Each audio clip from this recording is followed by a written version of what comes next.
So, ఫైనల్‌గా మేమనుకున్న లొకేషన్‌కొచ్చాము. ఇక్కడ చాలా యూనిట్స్ ఉన్నాయి. బట్ ఎందులో ఏముంటాయనేది నాకు పెద్దగా ఐడియా లేదు. సో, మా ఫ్రెండ్‌కి తెలుసు కాబట్టి నేను తనని ఫాలో అయిపోయాను.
బాగున్నాయి.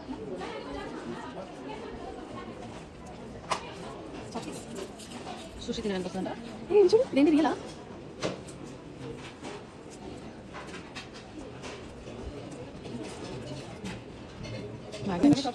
చూసారా? ఇదంతా చూసేలోపు నేను మా 1 అవర్ టైం కూడా మర్చిపోయాము ఫ్రెండ్స్. ఈ టెన్షన్‌లో వెళ్ళేసరికి మా ఫ్రెండ్‌కి ఆల్రెడీ ఆఫీస్ నుంచి కాలొచ్చిందని చెప్తుంది ఫ్రెండ్స్. ఇప్పుడు నెక్స్ట్ ఏంటనేది నెక్స్ట్ వీడియోలో చెప్తాను. Thank you for watching.